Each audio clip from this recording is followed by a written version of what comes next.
Bismillahirrahmanirrahim. Assalamu alaikum. Dear students, I am Dr. Ijaz Ahmed, PhD in Plant Sciences, M.Ed Science Education. Basically, मैं FG sir Syed college Rawalpindi में as an associate professor पढ़ा रहा हूँ, लेकिन साथ साथ ये ACCS के प्लेटफॉर्म से जो YouTube चैनल है उसके थ्रू मैं अपने लेक्चर्स भी यहाँ पे रिकॉर्ड करवाता हूँ।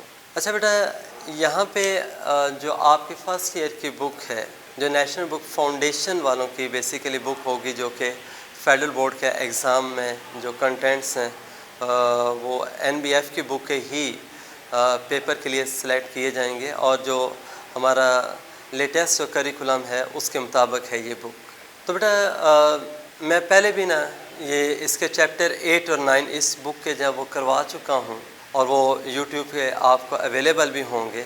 वो इसलिए हमने चैप्टर 8 और 9 जो थे वो पहले किए थे। बेसिकली वो डाइवर्सिटी अमंग प्लांट्स और एनिमल वाले दोनों चैप्टर्स हैं, क्लासिफिकेशन के थे और मेजॉरिटी स्टूडेंट्स जो होते हैं उनको थोड़ी सी उनमें मुश्किल पेश आती है क्लासिफिकेशन के हवाले से कि there are so many characters कि जैसा वो ग्रुप्स को स्टडी कर रहे होते हैं तो ज़्यादातर क्या होता है कि वो एग्जाम्पल्स और वो जो कैरेक्टर्स हैं वो मिक्स होना शुरू हो जाते हैं। तो चूँकि ये कोरोना स्टार्ट होने के बाद जो था अकेडमीज़ ज़रा नहीं थी, बच्चों के लिए जो था वो एंटी टेस्ट के लिए प्रॉब्लम आ रही थी, तो मैंने उस वक्त ना चैप्टर 8 और 9 जो थे वो एंटी टेस्ट वालों के लिए भी किया था कि वो थारोली उनको पढ़ लें और उनके लिए जब वो MCQs और वो सारा जब वो आसान हो जाए। अभी जो न्यू कमर्स हैं जो अभी फर्स्ट ईयर में एडमिशन लेंगे उनके लिए अब मैं ये स्टार्ट कर रहा हूँ यहाँ चैप्टर 1 से। लेकिन चैप्टर 1 से स्टार्ट करने से पहले एक थोड़ा सा आपको इसका इंट्रोडक्शन दे देता हूँ कि बेसिकली आपकी जो बुक 1 है उसमें टोटल 13 चैप्टर्स हैं। अब वो जो 13 चैप्टर्स हैं उनमें मिसाल के तौर पे जो फर्स्ट चैप्टर होगा वो सेल बायोलॉजी के मुताल्लिक है, यानी सेल का स्ट्रक्चर क्या होता है, सेल के फंक्शंस क्या है वगैरह वगैरह। फिर सेकंड चैप्टर हम पढ़ेंगे वो बायोकेमिस्ट्री का, बहुत इंपॉर्टेंट चैप्टर है। थोड़ा सा कॉम्प्लिकेटेड है कि उसमें केमिस्ट्री ज़्यादा वो यूज़ हो रही है, लेकिन इंशाल्लाह आप वो भी एंजॉय करेंगे। और वो शॉर्ट क्वेश्चन के हवाले से भी है या फेडरल बोर्ड के भी सामने रखें, उसमें शॉर्ट क्वेश्चन आंसर लॉन्ग भी आ सकते हैं और एंटी टेस्ट के लिहाज से भी बहुत सारे उसमें से क्वेश्चन बनेंगे। तो बेटा मैं एक यहाँ पे एंटी टेस्ट का जिक्र स्टार्ट में कर रहा हूँ कि अभी आप फर्स्ट ईयर में आए हैं, ताकि थोड़ा सा आपके जहन में ये चीज़ बैठ जाए कि हमने एंटी टेस्ट में से भी गो थ्रू होना है। जब आप एंटी टेस्ट है वो उसमें अच्छा स्कोर शो करेंगे तो आपके एडमिशन के चांसेस जो होते हैं वो बढ़ जाएंगे। क्यों कि जो एंटी टेस्ट है उसमें FSC और एंटी टेस्ट के जो मार्क्स की वेटेज है वो सबसे ज़्यादा है। और वो जो मैंने अभी बात की ना चैप्टर 8 और 9 मैंने पहले इसलिए करवाए थे कि 2019 में जो थे ना ये फ़र्स्ट टाइम जो थे वो एंटी टेस्ट के सिलेबस में इनको इंक्लूड किया गया था, उससे पहले ये इंक्लूड नहीं किए जाते थे। जो KP वाले हैं खैबर पख्तूनख्वा में, उसमें जो ईटा टेस्ट होता तो उसमें तो शामिल थे, लेकिन ये फ़र्स्ट टाइम जो था वो UHS के एग्ज़ाम में इनको किया गया, तो इसलिए वो ना मैंने पहले करवा दिए। अब मैं ये एंटी टेस्ट का इसलिए कर रहा हूँ कि एंटी टेस्ट की तैयारी बेटा इसी बुक से ही है कि ज़ाहिर है जो कंटेंट्स हैं वही होने हैं। तो आपने ये नहीं जहन में रखना कि पहले हम सिंपली इस बुक को पढ़ेंगे, बाद में जब बैठ के एंटी टेस्ट की तैयारी करेंगे। डे 1 से आपने ये तैयारी करनी है। क्यों? यही बुक की लाइन्स हैं, यही इन्फॉर्मेशन है जो पेपर में भी आनी है और आपने इसको बड़ा ना यानी माइन्यूटली देखना है और थारोली इस बुक को पढ़ना है। और उसमें कई स्टूडेंट्स ऐसे होते हैं कि सेकेंड ईयर का एग्ज़ाम के बाद जब एंटी टेस्ट क्लास की तैयारी शुरू करते हैं दोबारा से इस बुक को खोल लेते हैं। तो मैं कहता हूँ उसका इतना एडवांटेज नहीं होता। आपने करना क्या है, डे 1 से आपने इतने अच्छे तरीके से बुक 1 और बुक 2 की तैयारी करनी है कि एक तो आपके फेडरल बोर्ड के जो पेपर्स होंगे फर्स्ट ईयर सेकेंड ईयर में उनमें आपके अच्छे नंबर आ जाएँ और उसमें मेरे 85 आउट ऑफ 85 भी आते हैं और मैक्सिमम स्टूडेंट्स लेते भी हैं। बाकी रह गया ये जिस तरह आप तैयारी करेंगे, एक तरफ तो फेडरल बोर्ड में मार्क्स अच्छे आ गए, लेकिन एंटी टेस्ट के लिए भी आपकी आलमोस्ट ये बुक प्रिपेयर होगी। तो उस वक्त आप एक्स्ट्रा जो होते हैं ना यानी कुछ बुक्स वगैरह हैं जैसा MCAT वगैरह की होती हैं वो कंसल्ट कर सकते हैं अपने जो ना वो जो MCQs की जो है वो प्रैक्टिस वगैरह कर सकते हैं, आपको दोबारा ये ताकि पढ़नी ना पड़े। इसलिए मैं कह रहा हूँ आपने डे 1 से इसको करना है। एनीवे चैप्टर 3 हमारा एंजाइम्स का होगा, बहुत ही आसान चैप्टर। चैप्टर 4 थोड़ा सा है टफ, बायो एनर्जेटिक्स का है, लेकिन वो जो 9th क्लास में आपने ना जैसे पढ़ा था फोटोसेंसेस और रेस्पायरेशन, तकरीबन ये वही वाले लेकिन डिटेल में होंगे। चैप्टर 5 वायरसेस के बारे में है, वहाँ पे एक छोटा सा आपने हेडिंग पढ़ा था, यहाँ पे एक कंप्लीट चैप्टर है वायरस का, उसका स्ट्रक्चर, लाइफ साइकिल वगैरह सारा कुछ है। फिर उसके बाद ना चैप्टर 6 होगा, वो बेसिकली जो है वो प्रोकैरियोट्स का, यानी बैक्टीरिया, साइनोबैक्टीरिया या आर्किया वगैरह हम उसमें पढ़ेंगे। फिर चैप्टर 7 आ जाएगा, उसमें 2 हैं बेसिकली, जो 5 किंगडम क्लासिफिकेशन है ना, उसमें से किंगडम प्रोटिस्टा होगा, ठीक है, जो कि यूनिसेलुलर या सिंपल कॉलोनियल ऑर्गेनिजम्स होते हैं। फिर उसके बाद साथ ही उसका सेकंड हाफ जो चैप्टर का होगा वो किंगडम फंजाई, यानी ये चैप्टर 7 में हम दोनों पढ़ेंगे। फिर जो चैप्टर 8 है वो ऑलरेडी यूट्यूब चैनल जो है ACCS का, उस पर अवेलेबल है, आप उसको देख सकते हैं। उसमें जो चैप्टर 8 होगा जो किंगडम प्लांट ही है, डाइवर्सिटी अमंग प्लांट के नाम से है वो चैप्टर। फिर चैप्टर 9 वो भी अवेलेबल है, उसके लेक्चर्स कंप्लीट हो चुके हैं। वो बेसिकली जो है डाइवर्सिटी अमंग एनिमल्स का है, यानी एनिमेलिया किंगडम से है। फिर उसके बाद चैप्टर 10 आपका होगा form and functions in plant, वो टोटली ना प्लांट बॉडी के बारे में, प्लांट बॉडी जो है उसके अंदर टिश्यूज़ कौन सी होती हैं, वो गैसियस एक्सचेंज कैसे कर रहा है, वो इसके अलावा ना जो ट्रांसपोर्ट ऑफ वाटर कैसे हो रही है, फूड कैसे हो रही है, सपोर्टिंग टिश्यूज़ क्या होती हैं वगैरह वगैरह। ये बहुत सारा यानी लेंथी चैप्टर है, लेकिन थोड़ा सा टफ है, बट इंटरेस्टिंग चैप्टर होगा चैप्टर 10।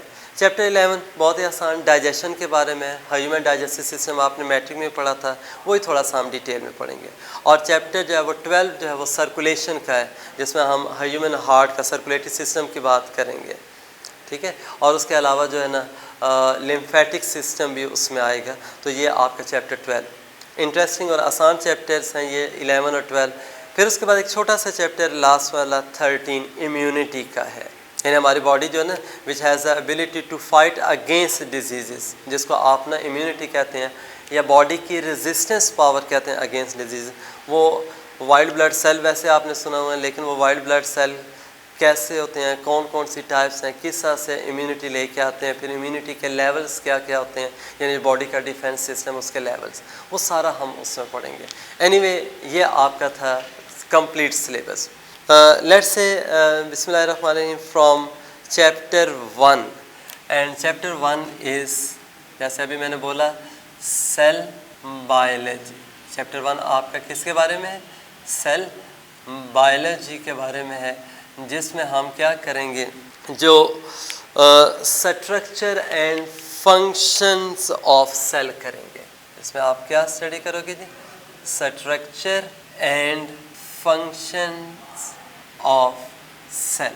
अच्छा बेटे, इसमें ना एक पॉइंट जहन में रखिएगा, एक आपने 9th क्लास में एक टॉपिक पढ़ा था सेल थ्योरी जिसको आप कहते हैं, और उसमें आपने 2 नाम श्लाइडेन और श्वान पढ़े थे। श्लाइडेन जो था वो बेसिकली बॉटनिस्ट था, श्वान जो था वो ज़ूलॉजिस्ट था। अब इन्होंने अलग अलग जो था वो प्लांट्स और एनिमल्स को स्टडी किया, और उससे पहले वो जो रॉबर्ट हुक ने जो सेल डिस्कवर किया था ना, वहाँ से लेके रॉबर्ट ब्राउन ने फिर जो था 1831 में न्यूक्लियस डिस्कवर किया था।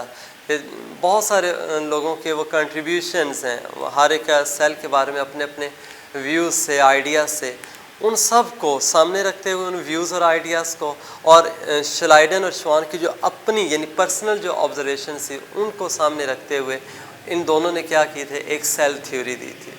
आपके बुक में वो जस्ट वो स्टार्ट में एक पैराग्राफ दिया हुआ है, रीडिंग के नाम से उसने लिखा हुआ है कि वो आपके चूँकि मैट्रिक में हो चुका है, तो उसमें वही वाले कुछ पॉइंट्स हैं वो सेल थ्योरी के जो वो डिस्कस हुए हैं। अब देखिए, मिसाल के तौर पे हम क्या कहते हैं, जो सेल थ्योरी है ना, यानी वो सेल के बारे में एक आइडिया सा है। जैसे आपने ना एटॉमिक, डाल्टन्स एटॉमिक थ्योरी पढ़ी थी, वो डाल्टन का एक एटम के बारे में एक आइडिया था कि एटम जो होता है ना वो इंडिविजिबल होता है, एक एलिमेंट जो होगा उससे सारे एटम्स एक जैसे, यानी वो एटम के बारे में बेसिकली था। अब इसी तरह सेल के बारे में जो आइडिया था उसको हमने जो एक कंक्लूजन बनाई थी यानी थ्योरी की फॉर्म में, वो क्या थी कि कोई भी लिविंग बॉडी है वो किससे बनी होगी, सेल से। वह एक सिंगल सेल की भी बॉडी बन सकती है यानी यूनिसेलुलर ऑर्गेनिजम्स आपके सामने है, या वो बॉडी क्या है, मल्टी सेलुलर भी। आपकी 9th क्लास में फ्रॉग और ब्रासिका की एग्जांपल्स आई थी। इसी तरह से बेटे जो एक सेकंड पॉइंट था जो नए सेल की फॉर्मेशन के from where new cell will come, तो उसमें एक बिल्कुल सिंपल सा, जैसे आपने माइटोसिस पढ़ा है कि जो ऑलरेडी एग्जिस्टिंग सेल्स होते हैं वो क्या करेंगे, ऑलरेडी जो एग्जिस्टिंग सेल्स हैं वो डिवाइड करते हैं और डिवाइड और रीडिवाइड करेंगे और न्यू सेल्स बनते हैं। और आपने उस पॉइंट को ऐसे ना, उसकी वर्डिंग थी कि new cells are formed from pre existing cells through cell division. फिर जो तीसरा पॉइंट था बहुत ही इंपॉर्टेंट कि cell is a basic unit of structure and function of living body. मतलब ये कि लिविंग बॉडी का जो भी स्ट्रक्चर है, अब देखें ना, जब हम घर बनाते हैं या बिल्डिंग बनाते हैं, जैसे मर्जी उसकी घर की शेप हो, जितना मर्जी उसका छोटा साइज़ है बड़ा साइज़ है, बेसिक यूनिट क्या होता है, ब्रिक या ईंट है। इसी तरह से कोई भी प्लांट बॉडी का पार्ट है, मिसाल के तौर पे एक लीफ आप ले लें, एक फ्लावर ले लो, फ्रूट ले लो, उसके रूट को देख लो, भाई कोई भी पार्ट आप लेंगे तो वो किससे बना होगा, सेल से। इसी तरह से एनिमल बॉडीज़ को ले लें, उसमें कोई भी बॉडी पार्ट है, यानी हमारी स्किन है सेल से बनी हुई है, हमारी ब्लड वेसल्स हैं सेल से बनी हुई हैं, हमारे मसल्स हैं वो सेल से बने हुए हैं, बोन्स हैं उनमें भी क्या होंगे, सेल्स होंगे। तो बेटा कहने का मतलब ये कि जो यूनिट है ना, स्ट्रक्चरल यूनिट लिविंग बॉडीज़ का, वो क्या होगा, एक सेल होगा। और फिर बॉडी के अंदर जितने भी फंक्शंस हो रही हैं, मिसाल के तौर पर अगर हम अपनी बॉडी की बात करते हैं, हमारी बॉडी मूव कर रही है मसल्स की वजह से, और मसल्स पे किससे बने हुए हैं, शाबाश, सेल से, यानी वो सेल्स कंट्रैक्ट रिलैक्स करते हैं, दे प्रोड्यूस मूवमेंट्स। हमारी बॉडी के अंदर ट्रांसपोर्ट ऑफ ऑक्सीजन हो रही है, भाई कौन कर रहा है, शाबाश, रेड ब्लड सेल्स कर रहे हैं। हमारी बॉडी के अंदर मिसाल के तौर पे गैस्ट्रिक जूस प्रोड्यूस हो रहा था जो स्टोमिक के अंदर है और फूड की डाइजेशन में हेल्प करता है, भाई वो कौन प्रोड्यूस करता है, जो गैस्ट्रिक ग्लैंड के सेल्स होंगे। हमारे ब्लड के अंदर जब वो शुगर लेवल को कंट्रोल कर रही है इंसुलिन, भाई इंसुलिन कौन बना रहा होता है, जो हमारे पैंक्रियास के अंदर सेल्स होते हैं, एंडोक्राइन सेल्स, बीटा सेल्स कहते हैं उनको। तो कहने का मतलब ये है कि कोई भी फंक्शन जो होगा ना लिविंग बॉडी का, वो सेल के बगैर नहीं होता, ये फंक्शन भी सेल ही का। मिसाल के तौर पे देखें, अगर हम प्लांट्स को अपने इर्द गिर्द देखते हैं ना, तो उसमें हम कहते हैं फॉर एग्जांपल प्लांट्स जो है वो फोटोसिंथेसिस करते हैं। तो भाई फोटोसिंथेसिस कहाँ पे हो रही है, सेल के अंदर हो रही है, क्लोरोप्लास्ट कर रहा है। तो कोई भी स्ट्रक्चर बॉडी का जब वो सेल के बगैर नहीं बनता, कोई भी फंक्शन जो होगा ना वो बॉडी के अंदर वो सेल के बगैर नहीं होगा। तो इसलिए हम कहते हैं तमाम स्ट्रक्चर सेल से बने हुए हैं, तमाम फंक्शंस भी क्या है, सेल ही परफॉर्म करता है। That's why cell is a structural and functional unit of body. अब बेटा चूँकि यहाँ पे ना हम सेल की बात करेंगे कि एक सेल का अपना स्ट्रक्चर क्या होगा, ठीक है, हम ये कहते हैं कि सेल फोटोसिंथेसिस भी कर रहा है, भाई रेस्पिरेशन भी कर रहा है, लेकिन भाई सेल खुद क्या किसका बना हुआ है, उसके अपने कंपोनेंट्स क्या क्या है। तो यहाँ पे ना जो हम ये पूरे चैप्टर के अंदर एक ख़ास तौर पे जो डिस्कस हो रहा है यहाँ पे यूकैरियोटिक सेल का है। इसमें ना यूकैरियोटिक में कोई फंजाई के सेल की हम बात नहीं कर रहे, कोई प्लांट के सेल की नहीं बात कर रहे, ना एनिमल। यानी ये पूरे चैप्टर के अंदर जो भी पार्ट्स है ना वो इन जनरल एक लिया गया है। यानी जैसे हम सेल वॉल पढ़ेंगे, सेल वॉल भाई प्लांट सेल में भी होती है, वो बैक्टीरिया में भी मौजूद है, सेल वॉल जब फंजाई में भी होती है, तीनों का जिक्र आएगा, लेकिन केमिकली वो डिफरेंट होती है। फिर इसी तरह से क्लोरोप्लास्ट है, वो भी मेंशन है, वो प्लांट में होता है। सेंट्रियोल दिया हुआ है, वो प्लांट में नहीं है, एनिमल में। तो बताना ये चाह रहा हूँ, ये जो आपका चैप्टर है ना, ये यूकैरियोटिक सेल के लिहाज से और जनरलाइज है कि प्लांट और एनिमल के जो होते हैं ना तमाम ऑर्गेनेल्स इसके अंदर इंक्लूड की गई हैं। अब ये जो पहला टॉपिक है, ये अब ये थोड़ा सा डिफरेंट आ रहा है। जो पहला टॉपिक है आपके इस बुक का, वो बेसिकली कुछ सेलुलर टेक्निक्स हैं उनके बारे में है, और उसको हम इस तरह से लिखते हैं techniques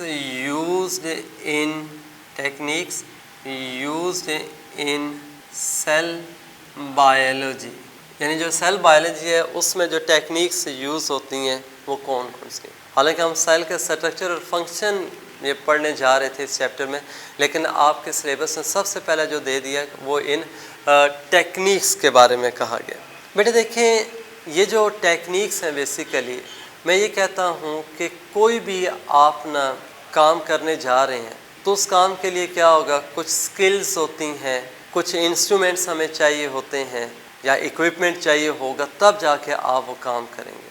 अब देखें ना, अगर एक पत्थर तोड़ने वाला है, रोड बन रही है, पत्थर तोड़ रहा है, एक मज़दूर जो है उसके बाद हथौड़ा नहीं होगा तो वो कभी भी काम नहीं कर सकता। फिर हथौड़ा चलाने की टेक्निक नहीं उसको आएगी तो उसको मुश्किल पेश आएगी। एक मैसन है जो लकड़ी का काम करने वाला, कारपेंटर है, इन दोनों के क्या होंगे, जो आप कह सकते हैं काम करने के लिए जो भी इक्विपमेंट है, जो उनके औजार हैं वो क्या होंगे, डिफरेंट होंगे। क्यों? मैसन ईंटों का काम कर रहा है, जो कारपेंटर है वो वुड या लकड़ी का कर रहा है, तो दोनों के अपनी अपनी टेक्निक्स होंगी, दोनों के अपने अपने क्या होंगे, जो भी आप औजार कह सकते हैं या इंस्ट्रूमेंट्स होंगे। बिल्कुल इसी तरह से जब आप एक सेल को स्टडी करने जा रहे हैं तो सेल को स्टडी करने के लिए भी क्या है, कुछ स्किल्स की ज़रूरत है, कुछ टेक्निक्स होती हैं। लेकिन मैं सबसे पहले थोड़ी सी वो बात कर देता हूँ, आपके बुक में उस ऐसे नहीं दिया हुआ कि भाई आखिर हमें ये कुछ स्पेशल टेक्निक्स हैं वो क्यों चाहिए। ये ऐसा नहीं है कि देखो आप सिर्फ माइक्रोस्कोप से देख रहे हैं, सेल को देख लिए बात ख़त्म हो गई, नहीं। सेल एक बड़ा कॉम्प्लिकेटेड स्ट्रक्चर है। अब आपने मैट्रिक लेवल पे बहुत सारी ऑर्गेनेलिस पढ़ी हैं, जिसमें आपने देखें साइटोप्लाज्म के अंदर राइबोसोम पढ़े थे, एंडोप्लाज्मिक रेटिकुलम पढ़ा है, क्लोरोप्लास्ट की आपने बात की है, माइटोकॉन्ड्रिया की बातें की हैं, फिर इसी तरह से लाइसोसोम्स आपने पढ़े हैं, गोल्जी बॉडीज आपने पढ़े हैं, वैक्यूल पढ़ा है, सेंट्रियोल है, न्यूक्लियस, कितने ज़्यादा कंपोनेंट्स हैं और वो एक छोटा सा सेल उसके अंदर मौजूद है। तो क्या आप ये समझते हैं कि हम एक सेल को स्टडी करने जा रहे हैं वो बड़ी आसानी से हो सकता है? ऐसा पॉसिबल नहीं है। उसके लिए हमें क्या करने पड़ेंगे, कुछ स्पेशल टेक्निक्स यूज़ करनी पड़ेंगी। तो अब वो जो टेक्निक्स है यूज़ करने के लिए सबसे पहली बात कि जो सेल है ना, जब भी हमारे जहन में आता है तो फ़ौरन एक बात जो जहन में हर एक के आती है ना, वो ये कि सेल जो है वो एक्सट्रीमली स्मॉल इन साइज़ है, वो नेकेड आई से हमें नज़र नहीं आएगा। That can be seen only with the help of microscope. और माइक्रोस्कोप भी जो होती है उसमें भी जस्ट वो सेल की बाउंड्री सी नज़र आ रही है और या न्यूक्लियस तरह नज़र आएगा या वैक्यूल, अदरवाइज बाकी जितने भी हैं ना कंपोनेंट्स वो नज़र नहीं आएंगे लाइट से, बल्कि उसके लिए आपको इलेक्ट्रॉन माइक्रोस्कोप जो है वो यूज़ करनी पड़ेगी। इसका मतलब क्या है कि वो जैसे हम सेल को सामने रखते हैं तो हम पहले जहन में आती है कि सेल जो होगा वो बहुत साइज़ में छोटा होगा। फिर दूसरी बात, सेल्स जो होते हैं ना ट्रांसपेरेंट भी हैं। सेल के कंपोनेंट्स होते हैं मोस्टली क्या हैं, ट्रांसपेरेंट है।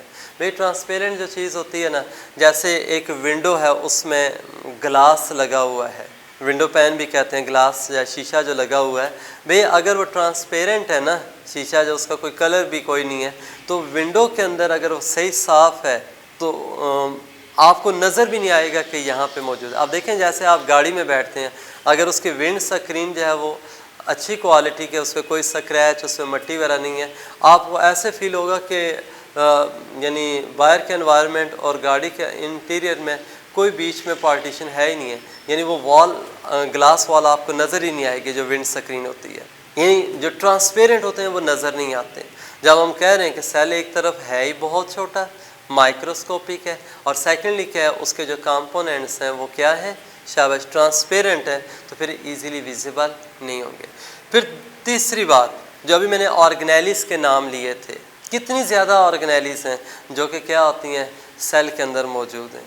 और फिर साथ ही एक याद रखें, मिसाल के तौर पे मैंने राइबोसोम कहा था, भाई एक या फ्यू राइबोसोम्स नहीं है, इनका हंड्रेड्स एंड थाउजेंड्स में नंबर जाता है, किसका, राइबोसोम का, जो एक सेल के अंदर है।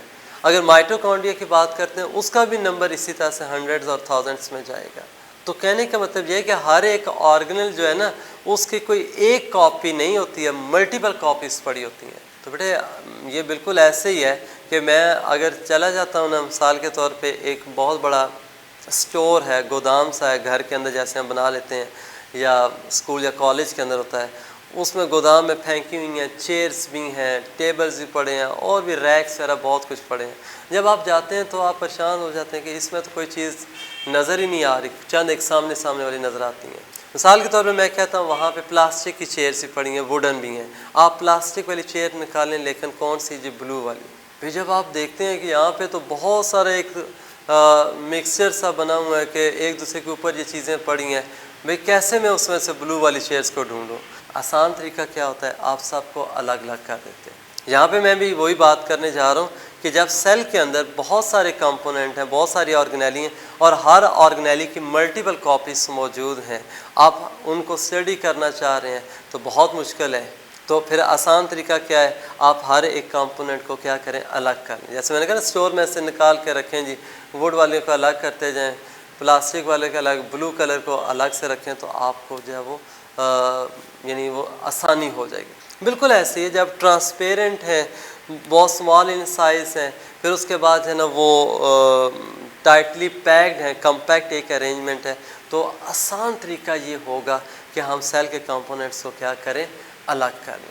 अब ये जो सेल के कंपोनेंट्स को हम अलग करते हैं ना बेटे, इसको एक टेक्निक को हम नाम देते हैं, यहाँ पे ये मैं लिख रहा हूँ।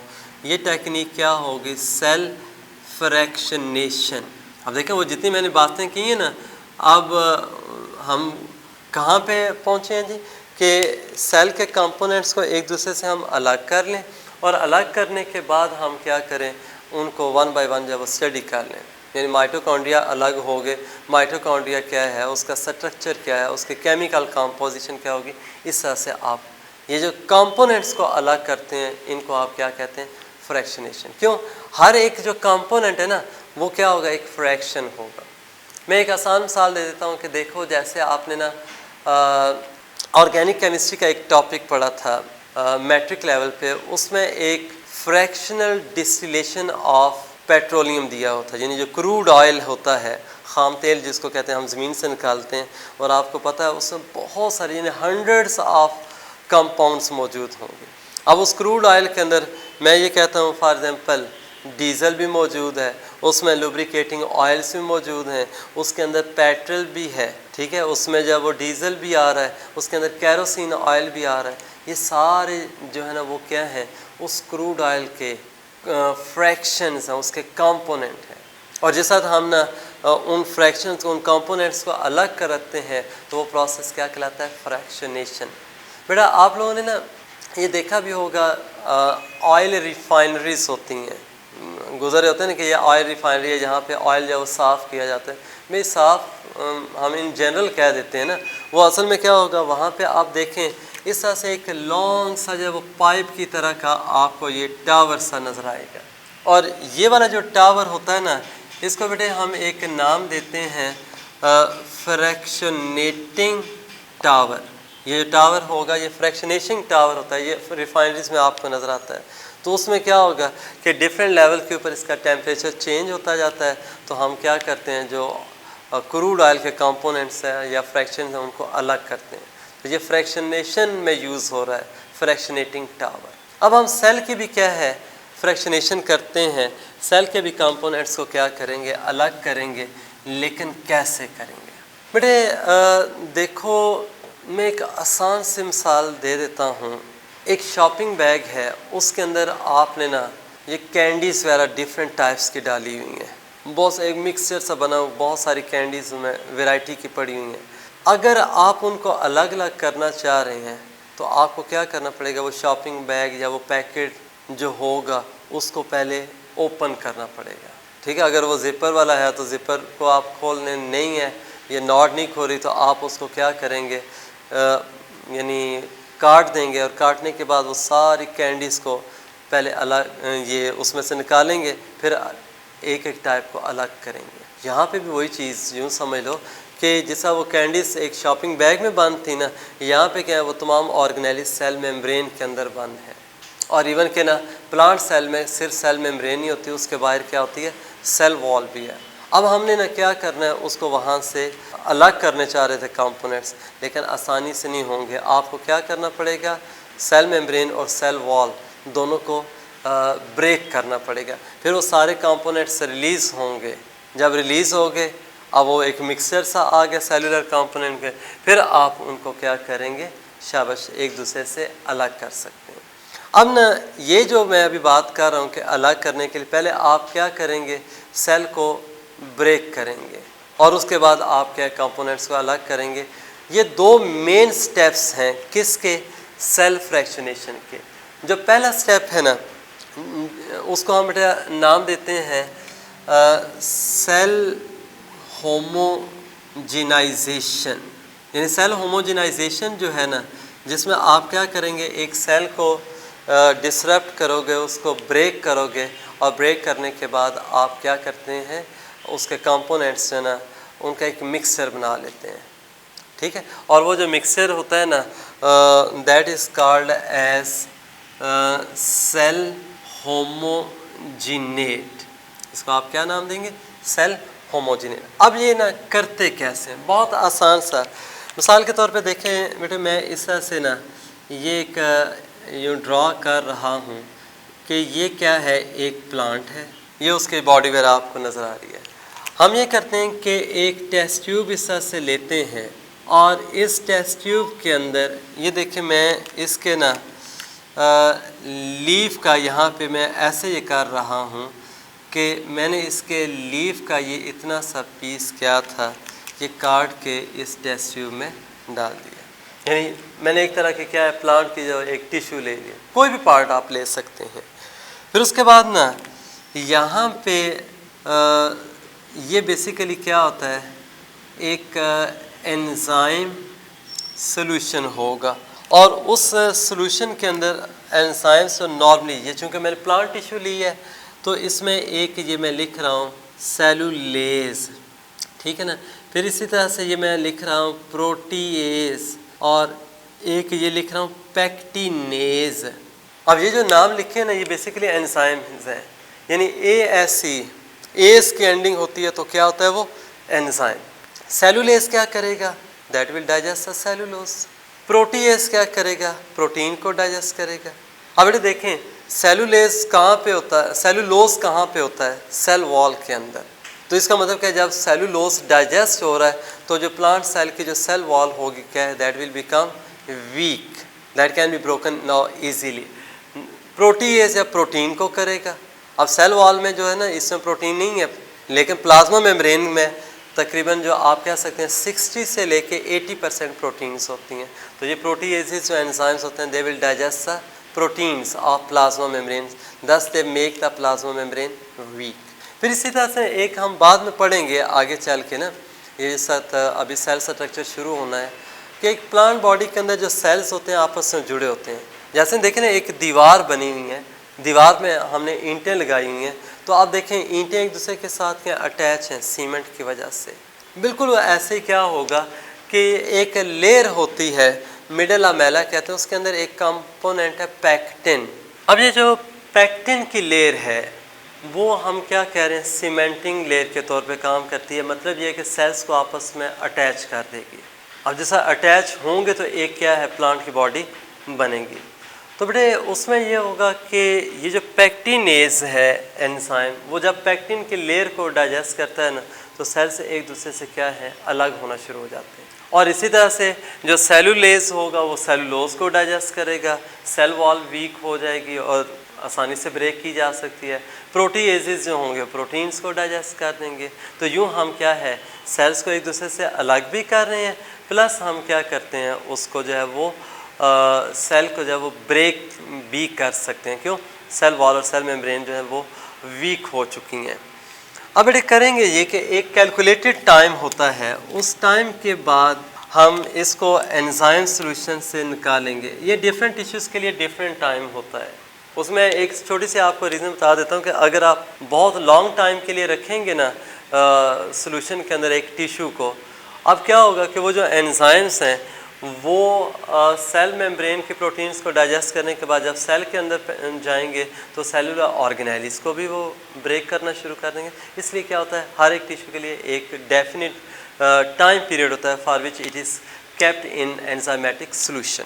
अब देखें, वहाँ से निकालने के बाद हम पहले उसको क्या करते हैं, वॉश करेंगे एंड देन ब्लेंड जैसे वो जूसर मशीन होती है ना, घर में ब्लेंडिंग करते हैं, इसी तरह से अब उस पीस को आप क्या करोगे, नई ट्यूब में ट्रांसफ़र करने के बाद ये आप ब्लेंड कर लें। अब बेटे जैसा ब्लेंड करेंगे, जैसे मैंने पहले कह दिया था कि पैक्टिनेज ने पैक्टिन को डाइजेस्ट किया है, पहले सेल्स एक दूसरे से क्या है, अलग हो गए।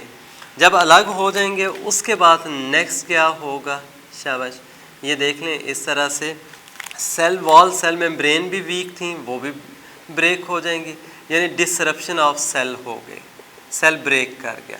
और ब्रेक करने की वजह से क्या होगा कि जो मिक्सचर है, ये देखिए ना मैं यहाँ पे लिख भी रहा हूँ कि this is a mixture of broken cells, यानी ब्रोकन सेल्स का क्या है, हमारे पास एक मिक्सचर बन गया। अब ये जो ब्रोकन सेल्स का जो मिक्सचर है ना, इसको बेटे हम नाम देते हैं क्या, सेल होमोजीनेट का। ये क्या है हमारे पास, एक सेल होमोजीनेट भी कह सकते हैं, या इसको आप ना सेल सस्पेंशन भी कह सकते हैं। बात समझ आ रही है, ये यूँ इस तरह से हमारे पास इस तरह से एक सेल होमोजीनेट या सेल सस्पेंशन बन गई। अच्छा, अब ये जो सेल सस्पेंशन हमने इस तरह से बना ले, ये बेसिकली ये पहला वो स्टेप था जिसको आपने क्या है, सेल होमोजिनाइजेशन कह दिया, यानी हमने एक होमोजीनियस मिक्सचर जो था वो सेल का ये यूं बना लिया है, तो ये क्या है, सेल होमोजिनाइजेशन हो गया। अब बेटे हम क्या करेंगे कि सेकंड स्टेप जो है वो क्या था, अब ये मिक्सचर है ना, इस मिक्सचर के कंपोनेंट्स को हमने अलग करना है। वो जो फ्रैक्शनेशन का जो सेकंड स्टेप होगा उसको हम नाम देंगे सेंट्रीफ्यूगेशन स्टेप। तो सेंट्रीफ्यूगेशन में बाद में बताऊंगा कि वो क्यों हम करते हैं, कि बेसिकली क्या है, वो कंपोनेंट्स को अलग कर रहे हैं, और वो कैसे अलग होते हैं, वो पूरी टेक्निक इंशाल्लाह नेक्स्ट लेक्चर के अंदर हम देखेंगे। सिर्फ एक आखिरी बात इसी टेक्निक के हवाले से बता देता हूँ। देखो मैंने यहाँ पे ना एक प्लांट लिया, उस प्लांट की टिश्यू को जब वो हमने इस तरह से डाइजेस्ट करने के बाद उसको ब्रेक किया है। अगर आप एक एनिमल की टिश्यू लेते हैं तो उसमें याद रखिएगा कि जो एंजाइम्स हैं वो ये वाले आप यूज़ नहीं करेंगे। मिसाल के तौर पे अगर मैं आपको कहूँ कि जो एनिमल सेल है उसमें सेल वॉल नहीं होती, तो कोई सेलुलोज नहीं है। अब आप खुद बताएं, क्या इस मिक्सचर के अंदर जो एंजाइमेटिक जो सोल्यूशन हमने बनाया था, क्या उसमें सेलुलेज या वो ऐड करने की ज़रूरत है? बिल्कुल नहीं है। क्यों? एनिमल जो सेल होगा उसमें कोई सेलुलेज या सेल वॉल नहीं होती। तो कहने का मतलब ये है कि ये आपके सिलेबस में इतनी डिटेल तो नहीं दी हुई, ना ही ज़रूरत है आपको, जस्ट एक कंसेप्ट आपको क्लियर करने के लिए मैंने बात कर दी कि प्लांट और एनिमल्स के लिए जो एंजाइमेटिक सोल्यूशन होता है ना, जो सेल डिसरप्शन के लिए हम यूज़ करते हैं, उसमें एंजाइम्स हैं वो एक जैसे नहीं हो सकते। बाकी वो जो सेकंड इसका स्टेप होगा सेंट्रीफ्यूगेशन, वो क्या है वो इंशाल्लाह हम नेक्स्ट लेक्चर के अंदर जब वो डिस्कस करेंगे। Thank you very much and अल्लाह हाफिज़।